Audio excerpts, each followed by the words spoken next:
Hi, this is Ian from the Innovation Project.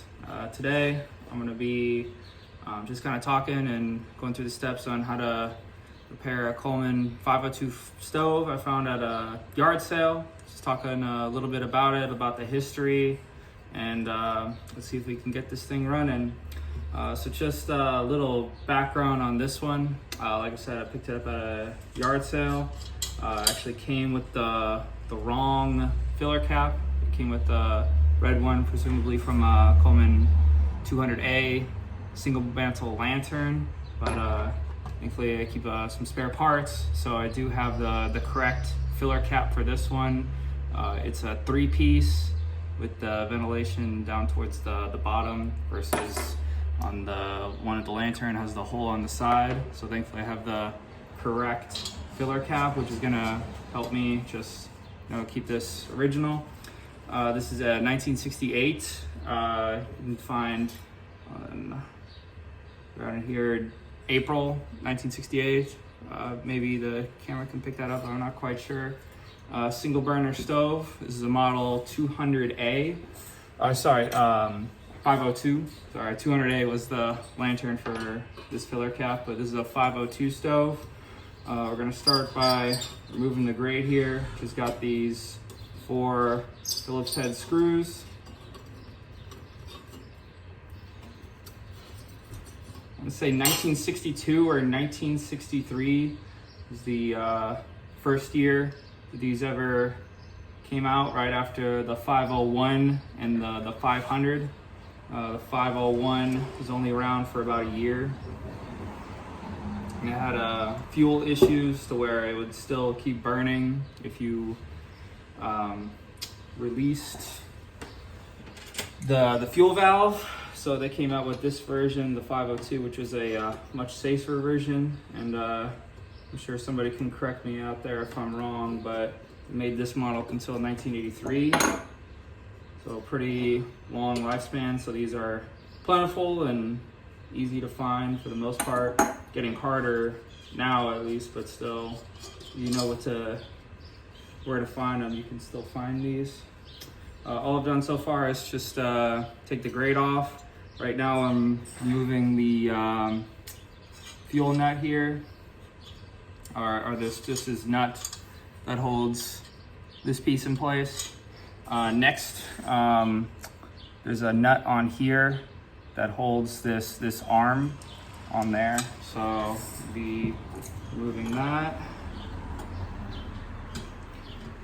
So yeah, just a little about me. My name is Ian. Obviously my channel's name is the Innovation Project. I like old Coleman, pre-1983. The reason I say 1983 is because they changed a lot of their design after that year. For a lot of the Coleman collectors out there, I'm sure you know what I'm talking about.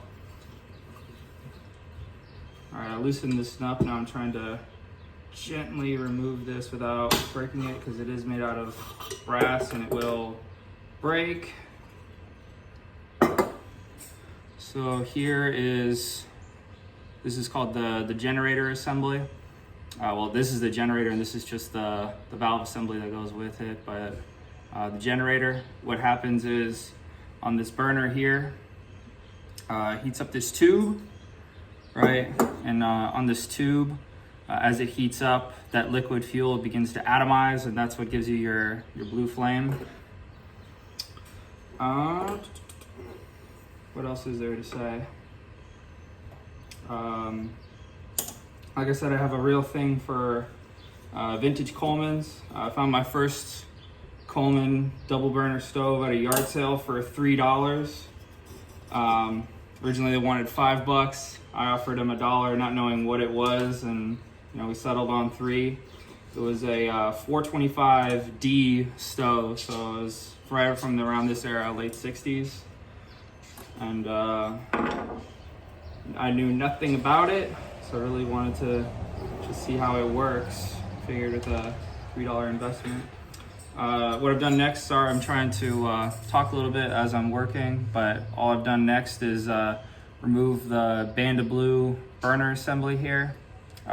Reason why it's called band blue is because you have these flat and then corrugated rings as the gas seeps through these. Very simple design too. Yeah, it's just a series of corrugated and flat rings. The gas comes through there, and that's what gives you your heated up fuel. Can't get them all apart. I'll come to that later. Next, I'm gonna try to take this out here. This Harbor Freight oil filter wrench really comes in quite handy. So, because you have to try to turn this while it's sitting inside of this bowl. So, this thing's been sitting in here for probably 68, so a little less than 60 years. What is that, like 50 something odd years? So we're gonna see how it's gonna come undone. Oh, wants to budge. Let's try to see if we can get move over a little bit. This one kind of sucks.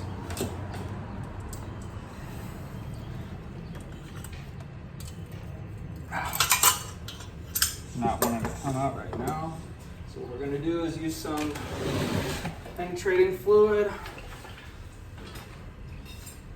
So you can let that sit in there a little bit. And then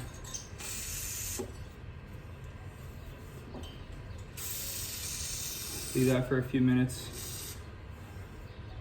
Come back to that. Meanwhile, I'm gonna be taking the pump assembly, taking that apart, and I'm gonna try to work on some of the other stuff while that's working. So this is my first full length YouTube video.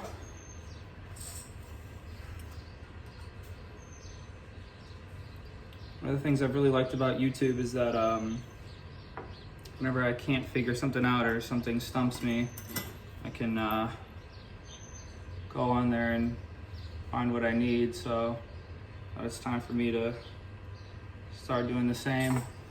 Pump assembly. On these older Coleman stoves, they use the leather pump. So this leather pump cup might still be in fairly serviceable condition. I'm gonna use some leather oil on this to try to salvage it. And just a little bit more penetrating fluid. Yeah, what I really ask for is if you have any type of feedback or anything like that too, it's I'm gonna try to see if I can pump out some more videos. So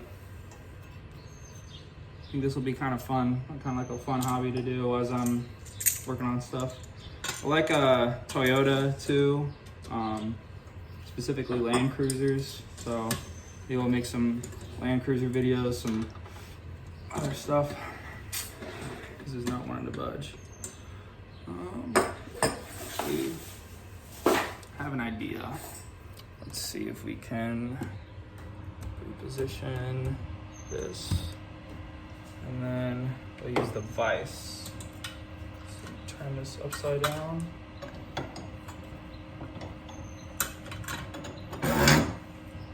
Yeah.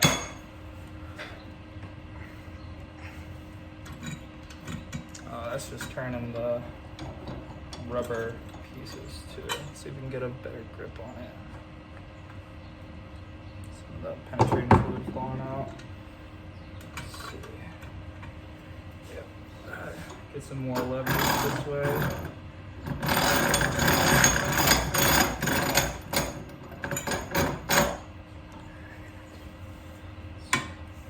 Gentle. Got it. Maybe? No, I didn't get it. Felt like it.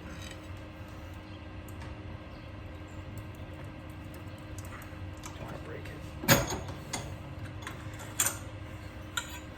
I've really come to notice about like these old camp stoves that people will use it. You know, family camping trip or hunting trip, something like that. Same thing with the lanterns. They'll sit on a shelf and there it'll sit for hour 50, 60, 70 something odd years. I did get it actually. I did get it. But this is probably the least fun part on these stoves is this grate that's really in there.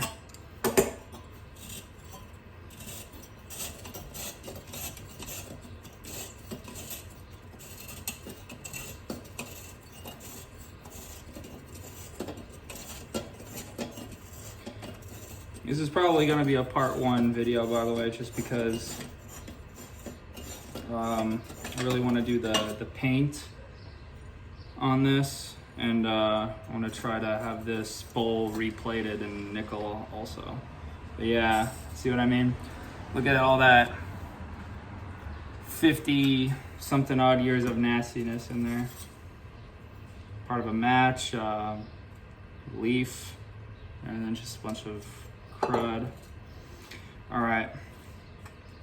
So if you find a stove similar to this, there's a website out there called oldcolemanparts.com. They're not sponsoring this video or anything like that, but if you need like, oh, almost got that. But if you need any specific parts, since these are becoming more and more difficult to find, like a burner screw, for example, because it looks countersunk there too, but it's like beveled on the end there. Or any like specific parts to this stove, or a lot of other stoves and lanterns, Old Coleman Parts over there in Vancouver, Washington. You have a pretty good selection of just about any part you could need. Specific part to this. This is my second 502, and this one is a lot worse shape. The first one nowhere near this rusted, so I'm having a little bit of a harder time.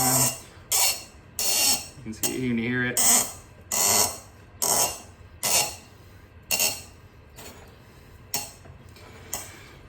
Yeah, my name's Ian. I like Old Coleman stuff. I like Toyota. What else do I like? I like working out. You can probably see the gym set up in the background there. Then that separates this arm that we saw earlier that holds the generator in place. I think I might need to order a new screw to somehow or another. Maybe somebody dropped this, but it's kind of hard to see. Here I have a flat surface right here. You can see that screw is definitely bent. So I need to order a new one there. Bunsen too, I'm probably gonna have to repaint, and then the collar at least looks like it's in really good shape. I have to be gentle with that because I don't want to strip any of that stuff that's on there. And you can just see that this paint has definitely seen better days. So I'm definitely gonna end up repainting that.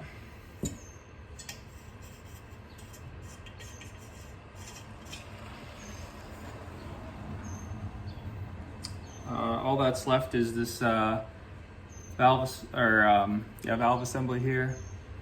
I end up taking that apart. I'm gonna have to be very careful with this because you can see it's a type of fuel rated thread lock. They used something called Gasoila hard set. Like I said, it's a fuel rated thread lock. This thing probably hasn't been opened since it was made. So it came out of Wichita, Kansas. Okay. All right, so I have these soft vice clamps. Let's see if we can do this same trick again. See if I can get lucky twice. Let's see if we can get this undone. To be real gentle though. This is brass, so I'm sure y'all know brass can bend very easily. Gotta be real gentle. There it goes. I can feel it starting to come. It's starting to go. Ah, fuck. Excuse me.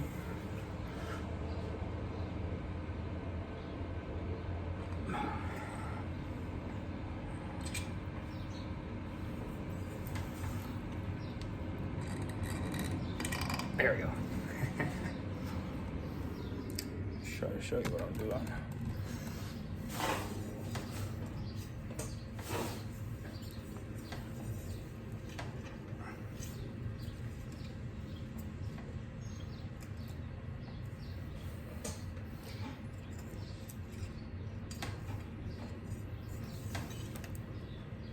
There we go.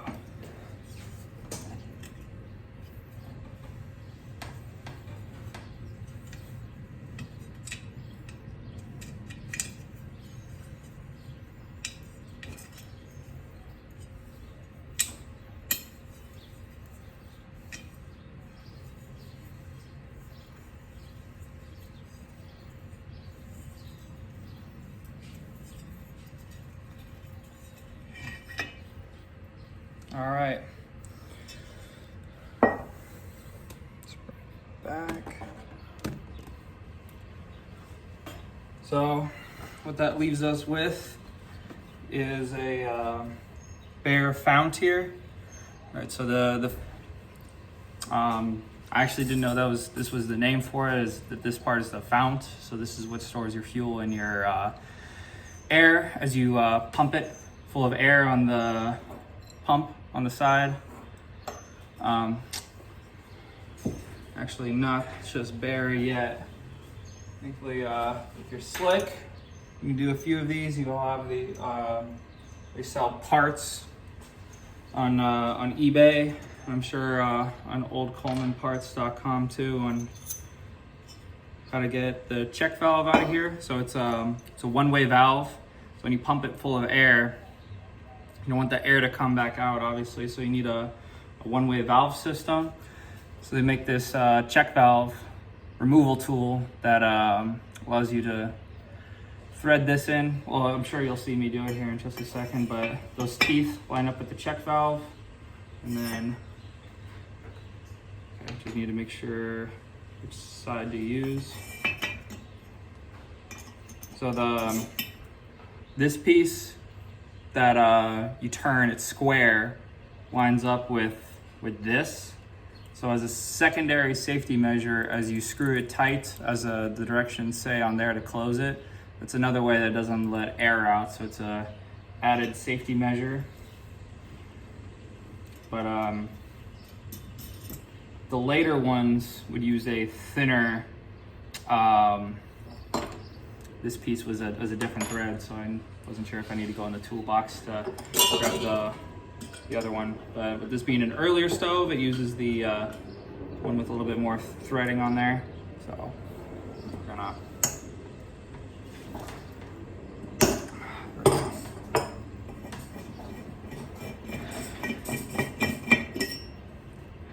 perfect. Yeah, and that's how it works. So like I said, that those teeth mesh up on there. This screws in, so it lets you remove it a lot easier. So now we have our bare founts, right? I'm gonna test this to make sure that this is still serviceable. Same thing for everything on here. Some of the parts that go out, you probably can't see that well. Let me adjust the sitting just so you can kind of see what I'm doing a little bit better. So I don't want to lose my parts either, so I'm gonna use a little magnetic tray. You don't get mixed in parts like an old match that was underneath the burner assembly. The parts that I already know I'm gonna have to replace on this are gonna be the packings. It's a graphite packing, and that's what allows, like when you have brass nuts tightened on this, that you don't have fuel leaking. Use graphite packings to maintain that pressure and no new leaks to the fuel. So I already know I'm gonna be replacing those, but things like the leather pump cup or the check valve, replacements for those are fairly easy to come by, but I'm not made of money, so we reuse what we can here. What was I just about to do? Caught in a ramble now. Oh yeah, taking this apart.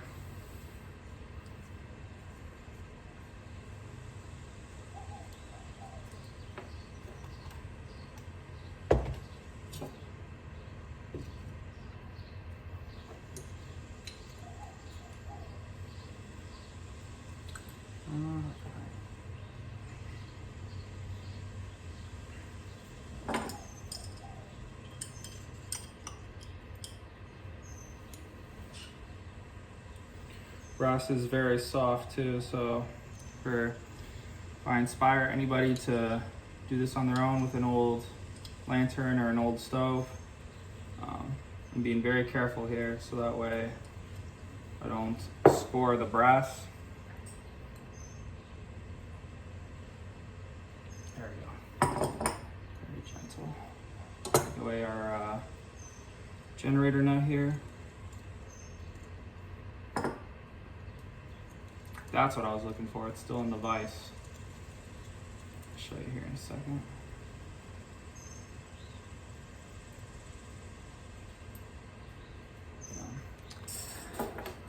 Take this out before I forget again. Forgot that this was here. So I'm gonna be taking this apart next. But this is how this works. So as fuel comes in through here, through this piece in the air, there is a little rod on there, and as this rod retracts and goes in, there's a little needle at the end there. The camera probably isn't going to catch it up though, but that's what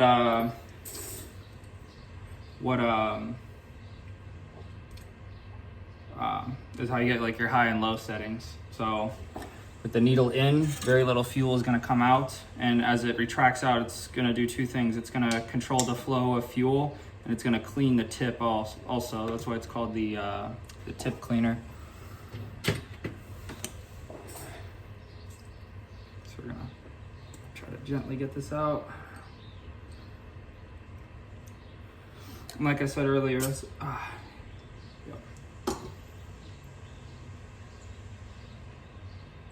careful not to bend it.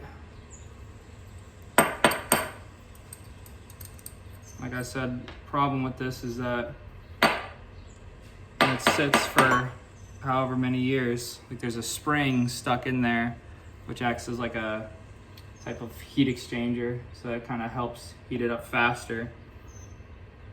It's kind of hard. I'll have to figure out a way to get that out. But there's your very fine, I'll probably put it up against the white table there for a contrast. A very fine needle, which goes through the end hole here, and that's what man, I'm drawing a blank right now. What helps add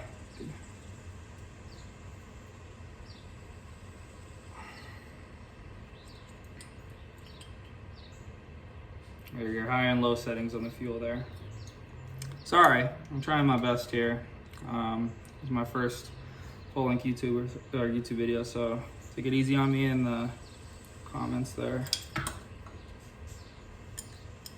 And then we're doing this on the first take too. Believe it or not, this is the first take. We do it on the first take. Trying to get this packing out now.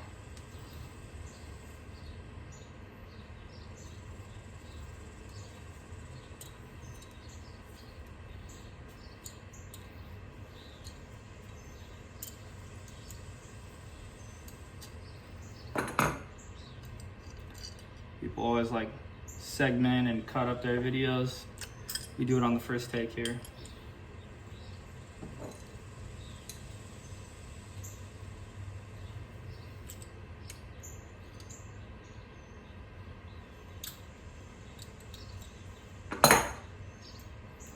I live here in San Antonio, Texas too.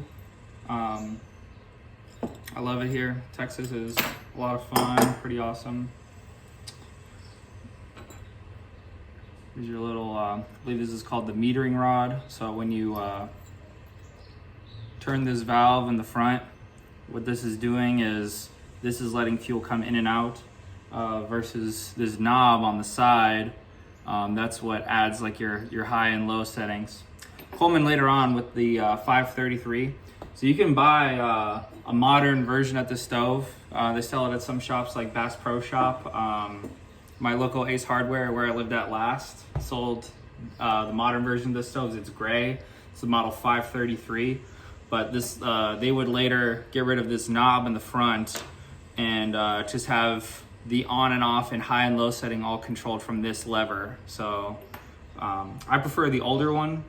This is actually probably my favorite stove, the 502, mainly because it has, in my opinion at least, the best simmering ability of any of the older stoves, or even like modern stoves. Like the 533 is a good example, where you really just have like a high and a low setting. So you either have like cold food or hot food. I really like this one. It has a maximum BTU of about 4,500 BTU, which isn't a whole lot. Like a lot of the modern stoves are putting out 10,000 BTUs, but who's cooking on full blast anyway? Like, let's just be real here. What I'm doing next is in this valve assembly. There's a little C-clip right in there. I'm trying to be very careful to pry that off so I can save it for later to get this graphite packing out.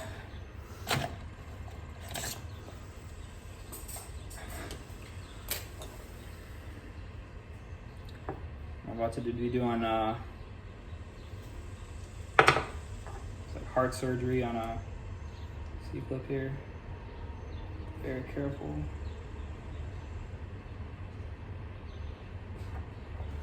Let me see if I can bring it around so I can see a little bit better about what I'm doing.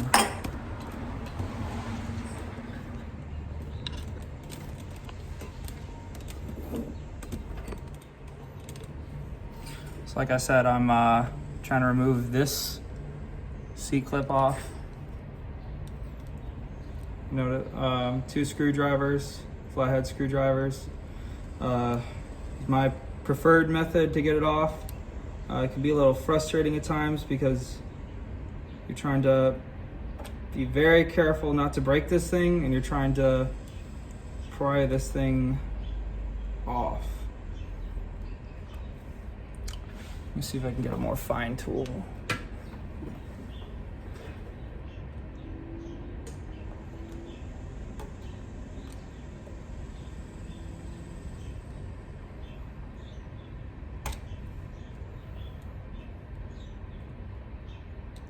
You know, yeah, I love YouTube. Like, I know when I have some spare time, like I'm going to school or working on Toyota, I don't really watch a whole lot of like streaming stuff. I mean, I do from time to time, like, but I always kept like mainly I like watching YouTube. I like seeing what other people do, what other people build. I get my entertainment that way too. There's a lot of really funny people on YouTube.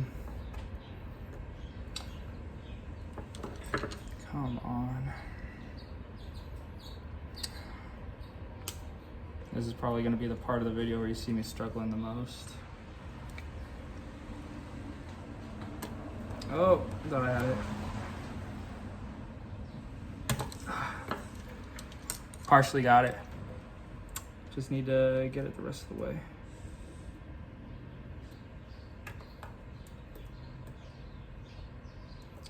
Maybe I did lie. I said the burner ring is probably the most challenging part. This is probably another one of the most challenging parts.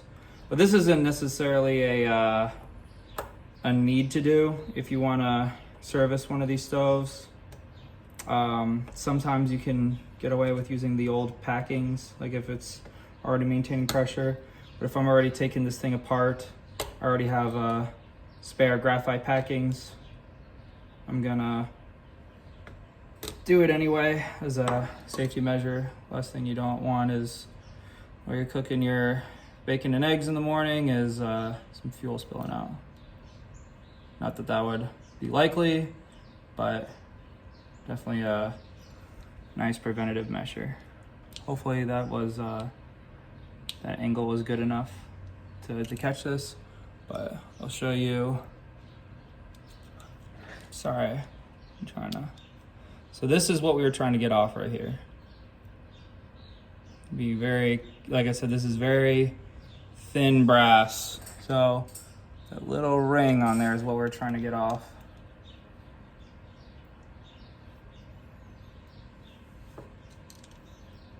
Come on. Come on.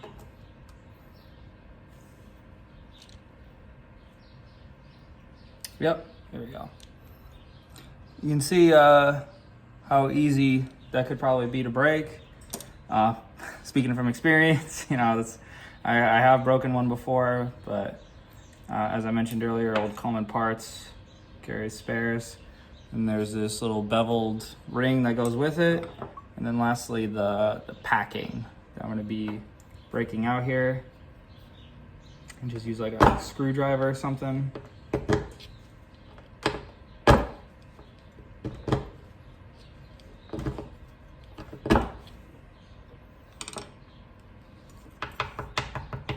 You can see like all the residue on there too that's coming out from breaking out this graphite packing.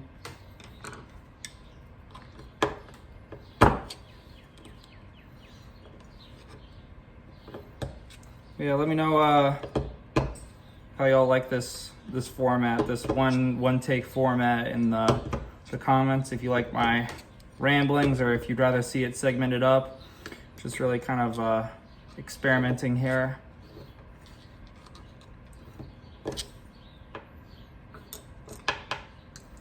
And then I tried spray painting one of these before too, like sanding it down, well, stripping the paint down first, then sanding, priming, and then final coat.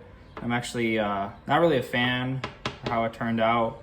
So I think what I'm gonna try this go around is to take it to a local shop here in San Antonio and have it powder coated. For two reasons. One, I know it'll turn out better. It'll last longer, too. So this stove is already nearly 60 years old. So, you know, ideally what I'd like to see is have it used another 60 years. Just so like with some basic maintenance. Okay, let me try to get a little bit more organized here. So,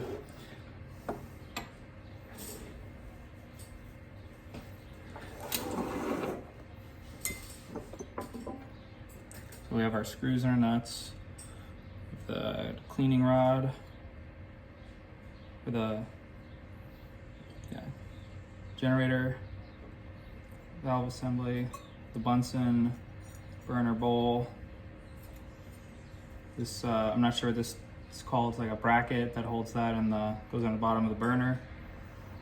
Nut. Really don't want to lose that little, don't want to lose this little ring here.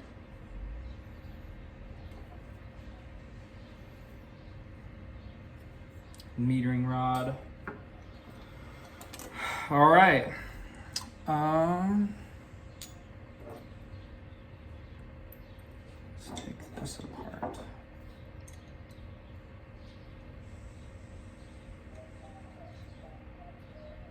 Actually, I can't remember if this is the one that's stuck in there and can't come apart now that I think about it. I'll have to research this one bit.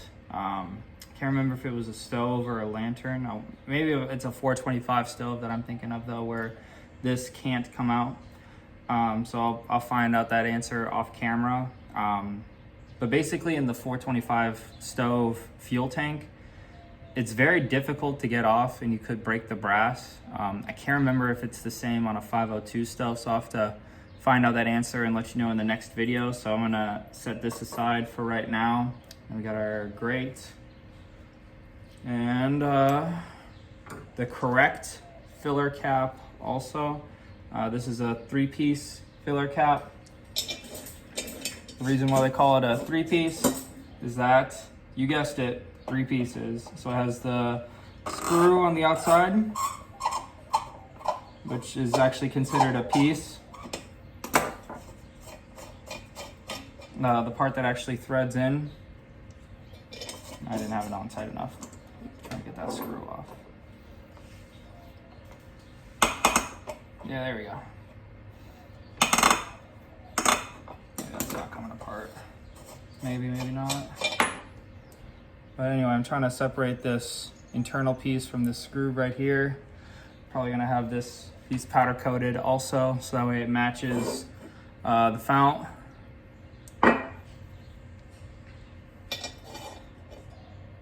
But probably gonna have to heat that up and take that apart. Then we have the band of blue rings, burner cap, and check valve. So that's it for the most part. In the next video, I'm gonna take this to I'm gonna take this to, like I said, a local powder coating shop and have this re-coated. For the burner bowl, I'm gonna see if I can try to replate this myself first, but if I don't and I'm unsuccessful, I'm gonna try to take this to a shop and have this replated in nickel, because I think that really helps. That's what stands out about the 502 stove, is like you have that that green color with that nickel. It's that's why I said it's one of my favorite stoves. It looks the coolest to me, and then it's yeah, it looks the coolest to me. It has the best BTU output, great for simmering. But other than that, that's it for my first full-length YouTube video here. Let me know what you guys think, and thank you for watching.